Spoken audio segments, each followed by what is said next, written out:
जरा एक सवाल से शुरू करते हैं। अगर पैसा सिर्फ मेहनत से बनता तो दुनिया का हर मेहनती इंसान आज अमीर होता, लेकिन ऐसा नहीं है। आज इस वीडियो में मैं द साइकोलॉजी ऑफ मनी से निकले 12 ऐसे फेमस रूल्स बताने वाला हूं, जिनमें से कई पॉइंट्स आपने नाम से सुने होंगे लेकिन कभी गहराई से नहीं समझे। जैसे 7वां रूल जो बताता है कि ज्यादा कमाने के बाद भी लोग खुश क्यों नहीं होते, और 10वां रूल जहां ज्यादातर लोग सोचते हैं कि वो पैसा बचा रहे हैं जबकि असल में वहीं से गरीब बनना शुरू होता है। ये कोई अर्निंग ट्रिक्स नहीं है, ये वो रूल्स हैं जो आपकी कमाई नहीं, आपकी सोच बदल देंगे। अगर आपने इन 12 रूल्स को शुरुआत से अंत तक समझ लिया तो आपको अमीर बनने से कोई नहीं रोक पाएगा। लेकिन एक शर्त है, अगर आपने बीच में छोड़ा तो ये वीडियो सिर्फ एक और मोटिवेशनल टॉक बनकर रह जाएगी, और अगर आपने एंड तक देख लिया तो आपका पैसा आपको चलाना बंद कर देगा और आप पैसे को चलाना सीख जाओगे। तो ध्यान से सुनना, क्योंकि रूल नंबर 1 यहीं से शुरू होता है। रूल नंबर 1 असल में हमें पैसे का पूरा लेंस बदल कर दिखाता है। हम ज्यादातर ये मानकर चलते हैं कि ज्यादा घंटे काम करना, ज्यादा थकना और ज्यादा झेलना ही आगे ले जाएगा, लेकिन धीरे धीरे जिंदगी ये एहसास दिलाती है कि मेहनत एक एंट्री टिकट है। फाइनल रिजल्ट तय करते हैं वो फैसले जो हम उस मेहनत के बाद लेते हैं। के बाद एक ही दिन में 2 लोग बराबर मेहनत करते हैं, दोनों को बराबर सैलरी मिलती है, लेकिन शाम को घर पहुंचने के बाद उनकी जिंदगी अलग दिशा में मुड़ जाती है। एक इंसान थकान को बहाना बनाकर कहता है, आज तो हक है मेरा, और बिना सोचे खर्च कर देता है। दूसरा इंसान उसी थकान के साथ ये समझता है कि थकान टेम्पोरेरी है, लेकिन फैसला परमानेंट असर छोड़ने वाला है। यही पैसा बनना शुरू होता है, क्योंकि पैसा ज्यादातर उन पलों में बनता या बिगड़ता है जहां कोई देख नहीं रहा होता, जहां कोई ताली नहीं बजती और जहां फैसला बहुत छोटा लगता है। फोन बदलने का फैसला, जरूरत के नाम पर EMI लेने का फैसला, दिखावे के लिए हाँ कहने का फैसला, या डर के कारण अभी नहीं कहने का फैसला। ये सब छोटे लगते हैं, लेकिन यही फैसले मिलकर आने वाले सालों की कहानी लिखते हैं। द साइकोलॉजी ऑफ मनी यही एक खतरनाक बात बताती है। पैसे के फैसले ज्यादातर लॉजिकल नहीं होते, वो इमोशनल होते हैं। हम पैसा इस आधार पर नहीं चलाते कि क्या सही है, हम पैसा इस आधार पर चलाते हैं कि उस वक्त हमें कैसा फील हो रहा है। और यही वजह है कि मेहनती लोग भी पीछे रह जाते हैं, क्योंकि मेहनत ऑफिस में होती है लेकिन फैसले जिंदगी में होते हैं। गलत फैसला शुरुआत में आराम देता है, वो स्ट्रेस कम करता है, वो इंस्टेंट खुशी देता है, लेकिन वही फैसला समय के साथ बोझ बन जाता है और इंसान को लगता है कि जिंदगी उसके कंट्रोल से बाहर जा रही है। सही फैसला इसके उलट होता है। शुरुआत में वो ऑकवर्ड लगता है, बोरिंग लगता है, कभी कभी तो ऐसा लगता है जैसे हम कुछ मिस कर रहे हों, लेकिन वही फैसला धीरे धीरे ब्रीदिंग स्पेस बनाता है, कॉन्फिडेंस देता है और एक दिन फ्रीडम का रास्ता खोल देता है। इसलिए रूल नंबर 1 का मतलब ये नहीं है कि मेहनत छोड़ दो, बल्कि इसका मतलब ये है कि मेहनत के साथ साथ अपने फैसलों की क्वालिटी बदलो। क्योंकि जिस दिन इंसान ये समझ लेता है कि पैसा उसकी मेहनत से नहीं, उसके फैसलों से बन रहा है, उसी दिन से वो खुद को विक्टिम समझना बंद कर देता है और रिस्पॉन्सिबिलिटी लेना शुरू करता है। और जैसे ही रिस्पॉन्सिबिलिटी आती है, वैसे ही अगला सच अपने आप सामने खड़ा हो जाता है। क्योंकि अच्छे फैसले लेने के लिए सिर्फ समझदार होना काफी नहीं होता, वहां इंसान का बिहेवियर सबसे बड़ा रोल निभाता है। और यहीं से रूल नंबर 2 अपने आप सामने आता है। रूल नंबर 2 ये कहता है कि पैसे के मामले में इंटेलिजेंस से ज्यादा बिहेवियर काम करता है, क्योंकि समझदार होना और सही समय पर सही तरह से बिहेव करना, ये दोनों अलग चीजें हैं। जिंदगी में बहुत से लोग ऐसे होते हैं जो बहुत स्मार्ट होते हैं, उन्हें नंबर समझ आते हैं, लॉजिक समझ आता है, प्लानिंग आती है, लेकिन फिर भी वही लोग बार बार पैसे में टूटते हैं, क्योंकि जैसे ही सिचुएशन अनकंफर्टेबल होती है, उनका बिहेवियर कंट्रोल में नहीं रहता। जब सब ठीक चल रहा होता है तब हर इंसान शांत और समझदार लगता है, लेकिन पैसा असल में तब टेस्ट करता है जब डर आता है, जब लॉस दिखता है, जब कंपैरिजन शुरू होता है और जब अचानक ये डर पैदा होता है कि कहीं मैं पीछे ना रह जाऊं। साइकोलॉजी कहती है कि इंसानी दिमाग डेंजर को लॉजिक से नहीं, इमोशन से रिएक्ट करता है, और पैसा हमारे दिमाग के उन्हीं हिस्सों को छूता है जहां फियर और ग्रीड बैठी होती है। यही वजह है कि बहुत इंटेलिजेंट लोग भी पैनिक में गलत फैसले कर बैठते हैं। उन्हें पता होता है कि अभी रुकना चाहिए, फिर भी वो भागते हैं। उन्हें दिख रहा होता है कि लालच उन्हें फंसा रहा है, फिर भी ईगो उन्हें पीछे हटने नहीं देता। बिहेवियर का मतलब ये नहीं कि आपको सब आता है या नहीं। बिहेवियर का मतलब है, क्या आप दबाव में भी वही कर पाते हो जो आप शांत दिमाग से सही मानते हो। एवरेज इंसान कई बार सिर्फ इसलिए बच जाता है क्योंकि वो ज्यादा चालाक बनने की कोशिश नहीं करता। वो धीरे चलता है, वो लिमिट में रहता है, और सबसे जरूरी बात, वो खुद को प्रूव करने के चक्कर में अपने ही खिलाफ नहीं जाता। इसलिए पैसा अक्सर स्मार्टेस्ट इंसान को नहीं मिलता। पैसा उस इंसान के पास टिकता है जो अपने बिहेवियर को समझता है, जो जानता है कि डर में क्या नहीं करना है और अच्छे समय में कितना रुकना है। और जैसे ही ये बात साफ होती है, एक और सच्चाई सामने आती है। अगर इंटेलिजेंस और बिहेवियर दोनों अलग अलग लोगों में अलग असर दिखाते हैं, तो फिर एक जैसी कमाई में कुछ लोग आगे क्यों निकल जाते हैं और कुछ वहीं के वहीं क्यों फंसे रह जाते हैं। यहीं से अगला नियम पैदा होता है। और जब ये साफ हो जाता है कि पैसा इंटेलिजेंस से नहीं, बिहेवियर से टिकता है, तभी रूल नंबर 3 अपने आप सामने आता है। रूल नंबर 3 कहता है कि गरीब और अमीर लोग कई बार एक जैसी कमाई करते हुए भी जिंदगी में बिल्कुल अलग जगहों पर खड़े होते हैं। और इसका कारण इनकम नहीं होता, हैंडलिंग होती है। यही वो पॉइंट है जहां ज्यादातर लोग खुद को धोखा देते हैं। वो मानते हैं कि अगर कमाई बढ़ जाए तो सारी प्रॉब्लम्स अपने आप खत्म हो जाएंगी। लेकिन जिंदगी बार बार दिखाती है कि कमाई बढ़ने से ज्यादा जरूरी है आप उस कमाई के साथ कैसा बिहेव करते हो। 2 लोग हैं, दोनों की सैलरी एक जैसी है, दोनों ने एक ही लेवल से शुरुआत की, लेकिन कुछ साल बाद एक इंसान शांत है, कॉन्फिडेंट है, कंट्रोल में है, और दूसरा हमेशा टाइट है, स्ट्रेस्ड है और फ्यूचर को लेकर डरा हुआ है। यही हैंडलिंग का फर्क दिखता है। एक इंसान पैसा आते ही उसे अपनी पहचान से जोड़ लेता है। जैसे ही इनकम बढ़ती है, उसे लगता है अब लाइफस्टाइल भी बढ़नी चाहिए। अब पुराने कपड़े नहीं चलेंगे, पुराना फोन नहीं चलेगा, पुरानी बाउंड्रीज नहीं चलेंगी। दूसरा इंसान पैसा आते ही उसे सिक्योरिटी से जोड़ता है। वो ये नहीं सोचता कि लोग क्या सोचेंगे, वो ये सोचता है कि अगर कल कुछ गड़बड़ हो गई तो मेरे पास कितना कंट्रोल होगा। साइकोलॉजी कहती है कि पैसा हमारे अंदर बैठे डर को बाहर ले आता है। गरीब इंसान पैसे से डरता है कि कहीं वो खत्म ना हो जाए, और अमीर इंसान पैसे से डरता है कि कहीं वो उस पर कंट्रोल ना कर ले। दोनों का डर अलग है और हैंडलिंग वहीं से अलग हो जाती है। यही वजह है कि कुछ लोग इनकम बढ़ते ही खर्च बढ़ाने लगते हैं और कुछ लोग इनकम बढ़ते ही फ्यूचर को मजबूत करने लगते हैं। हैंडलिंग का मतलब ये नहीं कि आप कितना कमाते हो, हैंडलिंग का मतलब है आप अनसर्टेनिटी को कैसे देखते हो।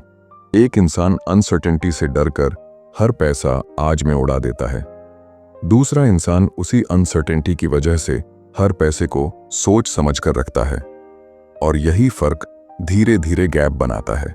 कोई ओवरनाइट अमीर नहीं बनता और कोई ओवरनाइट गरीब नहीं होता। ये सब हैंडलिंग का एक्यूमुलेशन होता है। द साइकोलॉजी ऑफ मनी यही समझाती है कि वेल्थ वो नहीं है जो दिखती है, वेल्थ वो है जो दिखाई नहीं देती, जो बचा हुआ है, जो कंट्रोल में है, जो प्रेशर में भी इंसान को काम रखता है। इसलिए रूल नंबर 3 हमें ये नहीं सिखाता कि इनकम बढ़ाओ और सब ठीक हो जाएगा, बल्कि ये सिखाता है कि इनकम वही असर दिखाती है जो आपकी हैंडलिंग अलाउ करती है। और जैसे ही ये बात समझ में आती है, एक और सच्चाई सामने आती है। अगर हैंडलिंग इतनी इंपॉर्टेंट है, तो फिर ये भी समझना पड़ेगा कि जिंदगी में रिस्क और लक इस हैंडलिंग को किस तरह शेप करते हैं। यहीं से अगला नियम निकलता है। और जब ये साफ हो जाता है कि इनकम नहीं, हैंडलिंग फर्क डालती है, तभी रूल नंबर 4 अपने आप सामने आता है। रूल नंबर 4 कहता है कि जिंदगी में आगे वही इंसान निकलता है जो रिस्क और लक दोनों को समझ लेता है। क्योंकि हम अक्सर सक्सेस को ऐसे देखते हैं जैसे वो सिर्फ मेहनत, डिसिप्लिन और सही डिसीजंस का रिजल्ट हो। लेकिन सच ये है कि हर बड़ी सक्सेस के पीछे टाइमिंग और चांस भी चुपचाप खड़े होते हैं। ये बात सुनना ईगो को पसंद नहीं आती। हमें अच्छा लगता है ये मानना कि जो भी मिला वो सिर्फ मेरी काबिलियत से मिला। लेकिन साइकोलॉजी कहती है कि इंसान अपनी जीत में स्किल देखता है और दूसरों की जीत में लक। रिस्क और लक को न समझने वाला इंसान या तो बहुत ज्यादा फियरलेस बन जाता है या फिर इतना डर जाता है कि कभी आगे ही नहीं बढ़ता। कुछ लोग रिस्क को रोमांटिक बना लेते हैं। उन्हें लगता है कि बड़ा रिस्क ली कर बड़ी जीत। वो ये भूल जाते हैं कि रिस्क सिर्फ अपॉर्चुनिटी नहीं होता। रिस्क का मतलब ये भी होता है कि चीज़ें आपके कंट्रोल से बाहर जा सकती हैं। और कुछ लोग लक को मानने से ही इनकार कर देते हैं। उन्हें लगता है कि अगर लक को मान लिया तो मेहनत का महत्व कम हो जाएगा। लेकिन द साइकोलॉजी ऑफ मनी यही सिखाती है कि लक को समझना मेहनत को कमज़ोर नहीं करता, बल्कि इंसान को हम्बल बनाता है। जो इंसान लक को समझता है वो अपनी सक्सेस पर ज़्यादा घमंड नहीं करता, और जो रिस्क को समझता है वो अपनी फेलियर पर खुद को ख़त्म नहीं करता। यही बैलेंस असल गेम चेंजर है। रिस्क लेने वाला इंसान ये नहीं सोचता कि मैं हार ही नहीं सकता, वो ये सोचता है कि अगर हार गया तो भी मैं बच पाऊंगा। और लक को समझने वाला इंसान ये नहीं सोचता कि सब मेरे बस में है, वो ये समझता है कि कुछ चीज़ें मेरे हाथ में हैं और कुछ नहीं हैं।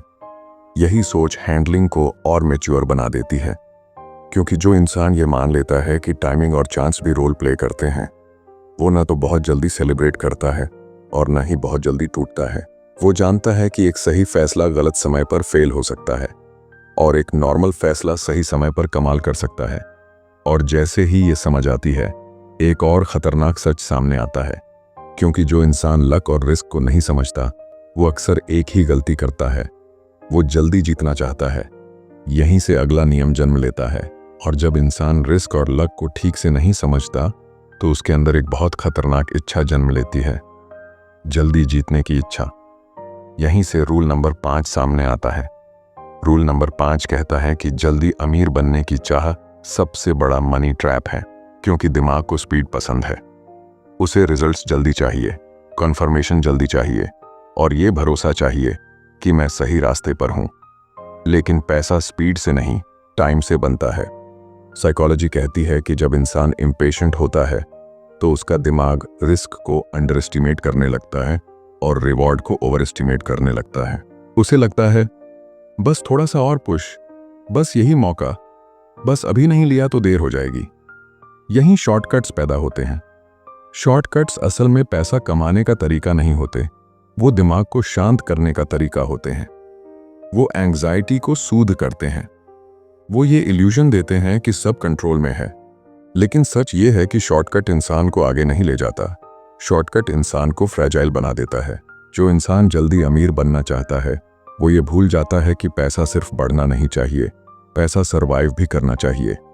एक झटके में मिला हुआ पैसा उसी झटके में चला भी जाता है, क्योंकि उसे संभालने की कैपेसिटी धीरे धीरे बनती है, ओवरनाइट नहीं।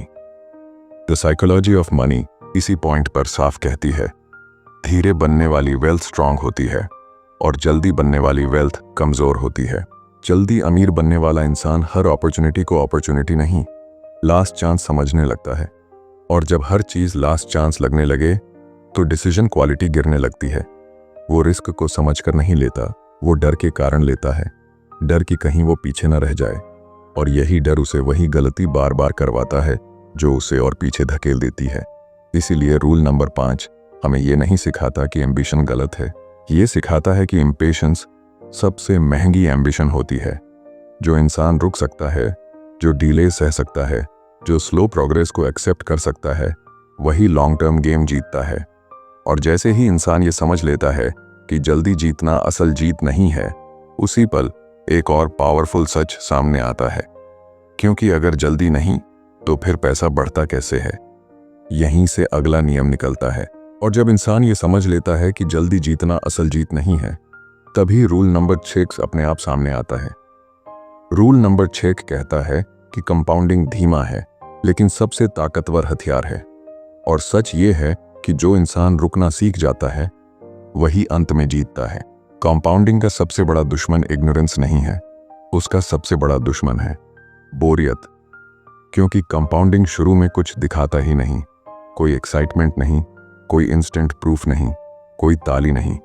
और इंसानी दिमाग वही चीज पसंद करता है जो तुरंत रिजल्ट दिखाए। इसलिए ज्यादातर लोग कंपाउंडिंग को समझते तो हैं लेकिन झेल नहीं पाते। पहले कुछ साल सब कुछ नॉर्मल लगता है, मेहनत चल रही होती है, फैसले सही होते हैं, लेकिन बाहर से देखने पर कोई खास फर्क दिखाई नहीं देता। यहीं पर ज्यादातर लोग टूटते हैं। उन्हें लगता है मैं सही कर रहा हूं फिर भी कुछ बदल क्यों नहीं रहा। साइकोलॉजी कहती है कि जब रिवॉर्ड डिले होता है तो दिमाग उसे डिस्काउंट करने लगता है। उसे लगता है कि शायद ये रास्ता गलत है और यहीं इम्पेशंस दोबारा सिर उठाती है। लेकिन कंपाउंडिंग का असली खेल यहीं से शुरू होता है। जो इंसान उस बोरिंग फेज को सरवाइव कर लेता है, जो रोज वही सही काम करता रहता है बिना किसी गारंटी के, वही धीरे धीरे उस कर्व पर पहुंचता है जहां प्रोग्रेस दिखने लगती है। और फिर जो चेंज आता है वो ड्रामेटिक नहीं होता, लेकिन इरिवर्सिबल होता है।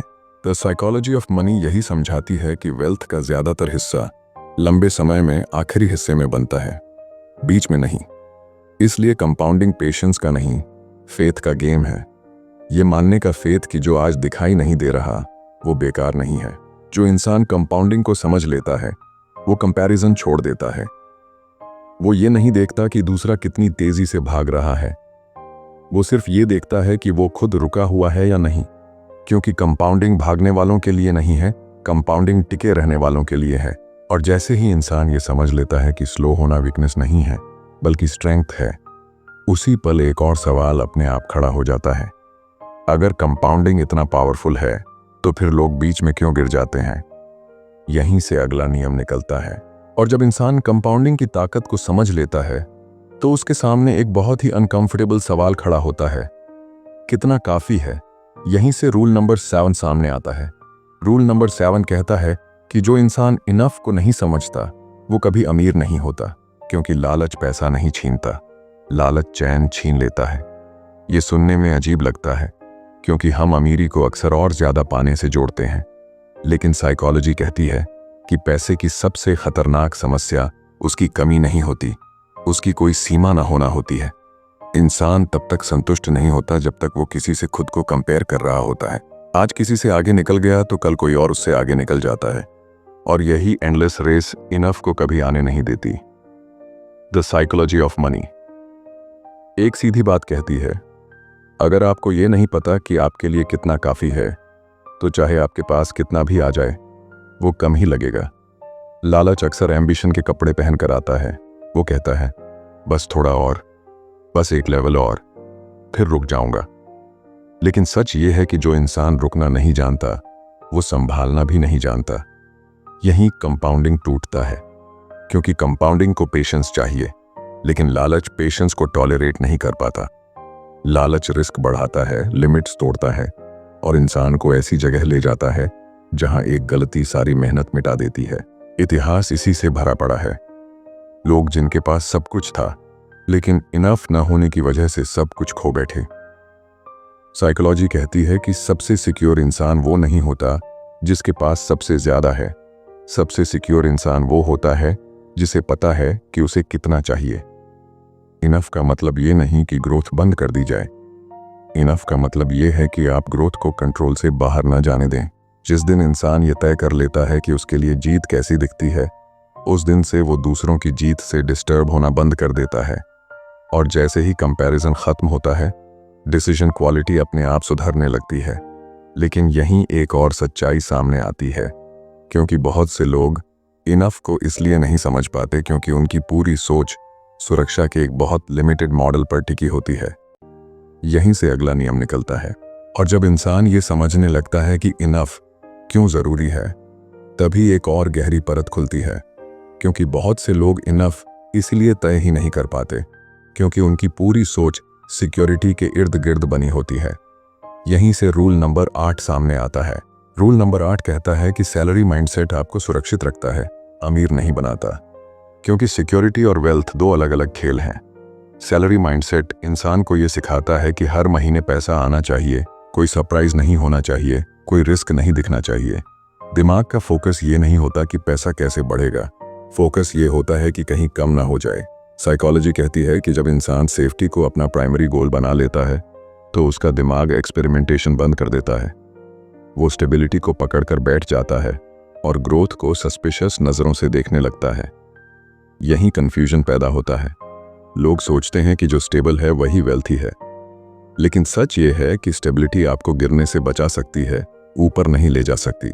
सैलरी माइंडसेट में इंसान ये सोचता है जब तक पेचेक आ रहा है सब ठीक है, लेकिन वो ये नहीं देखता कि वो पेचेक उसे सिर्फ आज के लिए सिक्योर कर रहा है, फ्यूचर के लिए नहीं। और मज़ेदार बात यह है कि सैलरी माइंडसेट रखने वाले लोग रिस्क से इसलिए नहीं डरते कि रिस्क गलत है, वो इसलिए डरते हैं क्योंकि रिस्क उनके कंफर्ट को डिस्टर्ब करता है। वेल्थ माइंडसेट इसके उलट होता है।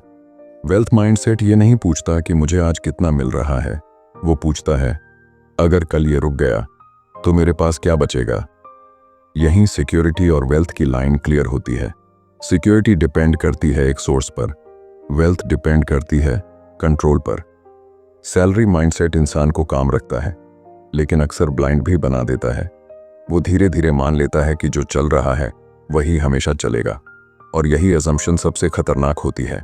द साइकोलॉजी ऑफ मनी इसी पॉइंट पर जोर देती है।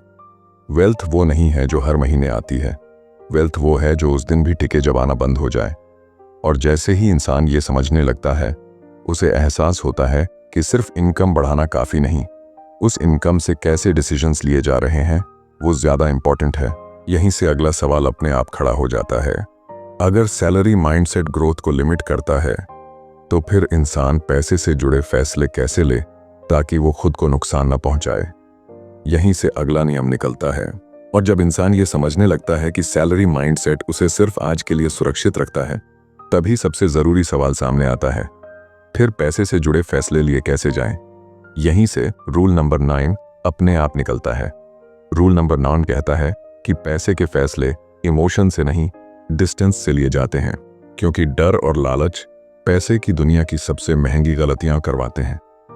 पैसा दिमाग को नहीं, सीधे इमोशंस को छूता है। जैसे ही पैसा खतरे में दिखता है, डर एक्टिवेट हो जाता है, और जैसे ही पैसा बढ़ता हुआ दिखता है, लालच कंट्रोल संभाल लेता है। साइकोलॉजी कहती है कि डर में लिया गया फैसला हमें बचाने के लिए नहीं, हमें भागने के लिए मजबूर करता है, और लालच में लिया गया फैसला हमें आगे बढ़ाने के लिए नहीं, हमें ब्लाइंड बनाने के लिए। डिस्टेंस का मतलब ये नहीं कि आपको पैसों की परवाह नहीं होनी चाहिए। डिस्टेंस का मतलब है इमोशन और डिसीजन के बीच थोड़ी सी जगह बना लेना, लेकिन ज्यादातर लोग यही जगह नहीं बना पाते। सैलरी माइंडसेट में रहने वाला इंसान पैसे को सर्वाइवल से जोड़ लेता है, इसलिए जब भी कोई फाइनेंशियल डिसीजन आता है, उसे लगता है कि यह फैसला उसकी जिंदगी या मौत तय करेगा। और जब डिसीजन इतना हैवी लगने लगे तो दिमाग शांत रह ही नहीं सकता। यहीं डर पैदा होता है। डर इंसान से कहता है अभी कुछ मत करो, सब बेच दो, जो है वही पकड़कर बैठ जाओ। और लालच बिल्कुल उल्टा कहता है अभी नहीं लिया तो मौका चला जाएगा, सब लोग आगे निकल रहे हैं, थोड़ा और पुश कर लो। इन दोनों में एक चीज कॉमन है, दोनों आपको सोचने का समय नहीं देते। द साइकोलॉजी ऑफ मनी यही सिखाती है कि सक्सेसफुल लोग ज्यादा स्मार्ट इसलिए नहीं होते कि उन्हें सब कुछ पता होता है। सक्सेसफुल लोग स्मार्ट इसलिए होते हैं क्योंकि वो डिसीजन को डिले कर सकते हैं। डिले मतलब टालना नहीं, डिले मतलब इमोशन को ठंडा होने देना। जो इंसान डिस्टेंस बना लेता है वो ये समझ पाता है कि हर गिरावट इमरजेंसी नहीं होती और हर तेजी अपॉर्चुनिटी नहीं होती। डिस्टेंस इंसान को पर्सपेक्टिव देता है। पर्सपेक्टिव ये दिखाता है कि आज का डर परमानेंट नहीं है और आज का लालच फ्यूचर का गारंटी नहीं है। और जैसे ही इंसान इमोशन से हटकर डिस्टेंस से सोचना सीखता है, वो एक और चीज नोटिस करता है कि असली नुकसान अक्सर एक ही जगह से आता है, क्योंकि ज्यादातर लोग गलत फैसला डर या लालच में नहीं लेते, वो फैसला लेते हैं अपनी लाइफस्टाइल को बचाने के लिए। यहीं से अगला नियम जन्म लेता है। और जब इंसान इमोशन से हटकर डिस्टेंस बनाना सीख लेता है, तो उसे धीरे धीरे एक अनकंफर्टेबल सच्चाई दिखने लगती है कि असली नुकसान अक्सर किसी एक गलत फैसले से नहीं, एक पैटर्न से होता है। यहीं से रूल नंबर 10 सामने आता है। रूल नंबर 10 कहता है कि खर्च आपको गरीब नहीं बनाता, लाइफस्टाइल इन्फ्लेशन आपको गरीब बनाता है। क्योंकि ज्यादातर लोग खर्च इसलिए नहीं बढ़ाते कि जरूरत बढ़ गई है, वो खर्च इसलिए बढ़ाते हैं क्योंकि कमाई बढ़ गई है। कमाई बढ़ते ही दिमाग एक साइलेंट डील कर लेता है, अब मैं बेटर डिजर्व करता हूं। और यही थॉट धीरे धीरे स्टैंडर्ड नहीं एक्सपेक्टेशन बन जाती है। साइकोलॉजी कहती है कि इंसान बहुत जल्दी नए लेवल का आदी हो जाता है। जो चीज कल लग्जरी लगती थी वो आज नॉर्मल लगने लगती है, और जो आज नॉर्मल है वो कल एम्बैरेसमेंट बन जाती है। यही लाइफस्टाइल इन्फ्लेशन काम करता है। लोग सोचते हैं कि वो सेम ही खर्च कर रहे हैं, बस क्वालिटी बेहतर हो गई है। लेकिन सच ये है कि हर अपग्रेड फ्यूचर की फ्लेक्सिबिलिटी खा रहा होता है। नया फ़ोन सिर्फ फ़ोन नहीं होता, वो अगला अपग्रेड भी मांगता है। बड़ी गाड़ी सिर्फ गाड़ी नहीं होती, वो मेंटेनेंस, इंश्योरेंस और स्टेटस का प्रेशर भी साथ लाती है। और सबसे खतरनाक बात, लाइफस्टाइल इन्फ्लेशन कभी अकेले नहीं आता, वो कंपैरिजन के साथ आता है। दूसरों की जिंदगी देखकर हम अपने खर्च को जस्टिफाई करने लगते हैं। सब ऐसा ही तो कर रहे हैं, और यहीं वो सर्कल बनता है जहां इनकम बढ़ती है लेकिन ब्रीदिंग स्पेस नहीं बढ़ती। द साइकोलॉजी ऑफ मनी इसी पॉइंट पर साफ कहती है, वेल्थ वो नहीं है जो आप स्पेंड करते हो, वेल्थ वो है जो आप स्पेंड नहीं करते। लाइफस्टाइल इन्फ्लेशन इंसान को ऐसा फील कराता है कि वो आगे बढ़ रहा है, जबकि असल में वो बस तेजी से दौड़ते हुए उसी जगह पर घूम रहा होता है। और जब कोई शॉक आता है, job change, slow down, emergency, तब पता चलता है कि इनकम तो बढ़ी थी लेकिन कंट्रोल कभी आया ही नहीं। यही वजह है कि बहुत से हाई इनकम लोग भी अंदर से इनसिक्योर रहते हैं, क्योंकि उनका पैसा उनके लिए काम नहीं कर रहा, वो पैसे के लिए काम कर रहे हैं। और जैसे ही इंसान ये समझ लेता है कि लाइफस्टाइल इन्फ्लेशन असली दुश्मन है, तभी एक और गहरी सच्चाई सामने आती है। क्योंकि अगर खर्च और लाइफस्टाइल इतना फर्क डालते हैं, तो फिर असली एसेट क्या है? यहीं से अगला नियम निकलता है। और जब इंसान ये समझ लेता है कि खर्च नहीं, लाइफस्टाइल असल में कंट्रोल छीनता है, तभी उसे एहसास होता है कि जिस चीज को वो सबसे ज्यादा वेस्ट कर चुका है, वो पैसा नहीं था, वो समय था। यहीं से रूल नंबर 11 सामने आता है। रूल नंबर 11 कहता है कि टाइम पैसे से ज्यादा कीमती एसेट है, क्योंकि पैसा वापस आ सकता है लेकिन समय कभी वापस नहीं आता। साइकोलॉजी कहती है कि इंसान पैसे को गिनता है लेकिन समय को अस्यूम कर लेता है। उसे लगता है कि अभी बहुत टाइम है, अभी बाद में देखेंगे, अभी कल से शुरू करेंगे। यही सबसे बड़ी गलती होती है। जो इंसान समय को लाइटली लेता है, वो पैसे को भी लाइटली लेने लगता है। वो फ्यूचर को वेग समझता है और प्रेजेंट को अननेसेसरीली हैवी बना लेता है। द साइकोलॉजी ऑफ मनी एक सिंपल लेकिन अनकंफर्टेबल सच बताती है, वेल्थ का सबसे बड़ा एडवांटेज ज्यादा पैसा नहीं होता, ज्यादा टाइम होता है। टाइम मतलब स्पेस, सोचने की स्पेस, गलती करने की स्पेस और कंपाउंडिंग को काम करने देने की स्पेस। जो इंसान समय को समझ जाता है, वो प्रेशर में डिसीजंस नहीं लेता। वो ये नहीं सोचता कि मुझे अभी सब कुछ चाहिए। वो ये समझता है कि अगर मेरे पास समय है तो मेरे पास रिकवरी का मौका है। और यही सोच हैंडलिंग को मैच्योर बनाती है। टाइम की सबसे डेंजरस बात यह है कि वो चुपचाप निकलता है। कोई अलार्म नहीं बजता, कोई वार्निंग नहीं आती। बस एक दिन इंसान पीछे मुड़कर देखता है और महसूस करता है कि जो कल था वो कब सालों में बदल गया, उसे पता ही नहीं चला। यही वजह है कि जो लोग समय को एसेट समझते हैं, वो जल्दी अमीर बनने की कोशिश नहीं करते। वो जानते हैं कि जल्दी जीतने का मतलब फ्यूचर की कुर्बानी देना है। और जो लोग समय को इग्नोर करते हैं, वो अक्सर पैसे से जुड़े ऐसे फैसले लेते हैं जो उन्हें शॉर्ट टर्म रिलीफ तो देते हैं लेकिन लॉन्ग टर्म नुकसान पहुंचा देते हैं। टाइम इंसान को डिसिप्लिन सिखाता है। वो बताता है कि हर चीज आज नहीं होनी चाहिए और हर चीज कल के लिए टालनी भी नहीं चाहिए। जो इंसान समय के साथ दोस्ती कर लेता है, वो कंपाउंडिंग को अपना एलाई बना लेता है। और वही इंसान धीरे धीरे पैसे को संभालना सीख जाता है। और जैसे ही ये समझ आती है कि टाइम असली एसेट है, एक आखिरी सच्चाई अपने आप सामने आती है। क्योंकि अगर पैसा और समय दोनों संभल गए, तो फिर असली मकसद क्या है? यहीं से आखिरी नियम निकलता है। और जब इंसान ये समझ लेता है कि टाइम सबसे कीमती एसेट है, तभी एक आखिरी सबसे गहरा सच अपने आप सामने आता है। यहीं से रूल नंबर 12 निकलता है। रूल नंबर 12 कहता है कि पैसे का असली मकसद कंट्रोल नहीं, फ्रीडम है। क्योंकि पैसा आपको बड़ा नहीं बनाता, पैसा आपको हल्का बनाता है। ज्यादातर लोग पैसे को कंट्रोल के लिए चाहते हैं। कंट्रोल लोगों पर, कंट्रोल हालात पर, कंट्रोल जिंदगी पर। उन्हें लगता है कि जितना ज्यादा पैसा होगा, उतना ज्यादा सब कुछ उनके बस में होगा। लेकिन साइकोलॉजी कहती है कि कंट्रोल की चाह इंसान को सिक्योर नहीं, पैरानॉइड बनाती है। जितना ज्यादा कंट्रोल चाहिए, उतना ज्यादा डर पैदा होता है। डर खोने का, डर गिरने का, डर पीछे छूट जाने का। यही वजह है कि बहुत से लोग सब कुछ होने के बाद भी शांत नहीं होते, क्योंकि उनका पैसा उन्हें आजाद नहीं कर रहा, उन्हें बांध रहा है। द साइकोलॉजी ऑफ मनी यही बताती है कि मनी का सबसे बड़ा काम आपकी जिंदगी को डेकोरेट करना नहीं है। मनी का काम है आपको चॉइस देना। चॉइस ये कि आप क्या करेंगे और क्या नहीं करेंगे। चॉइस ये कि आप किसके साथ रहेंगे और किससे दूर रहेंगे। चॉइस ये कि आप कब रुकेंगे और कब आगे बढ़ेंगे। फ्रीडम का मतलब काम न करना नहीं है। फ्रीडम का मतलब है काम करना मजबूरी में नहीं, चॉइस में। जिस दिन इंसान ये समझ लेता है कि पैसे का एंड गोल स्टेटस नहीं, कंपैरिजन नहीं, प्रूव करना नहीं, बल्कि शांति है, उसी दिन से उसकी पूरी मनी साइकोलॉजी बदल जाती है।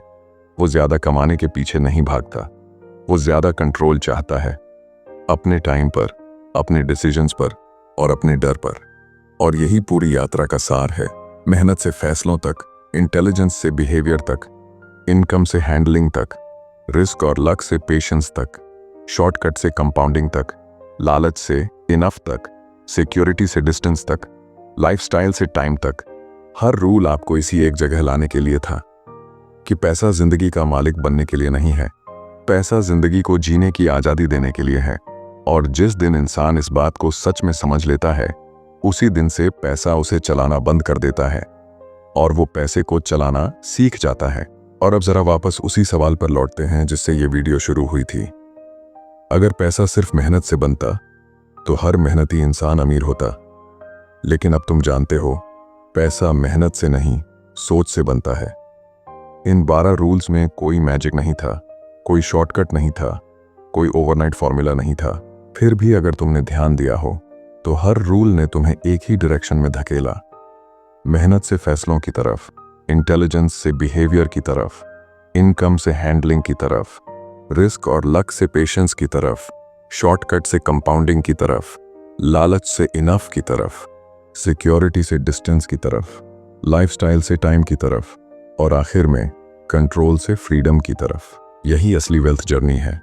अगर ये वीडियो सुनते हुए किसी एक पल पर भी तुम्हें ऐसा लगा हो कि ये बात मेरे साथ हुई है या ये गलती मैं कर चुका हूं, तो समझ लो ये वीडियो तुम्हारे लिए थी। अब फैसला तुम्हारे हाथ में है।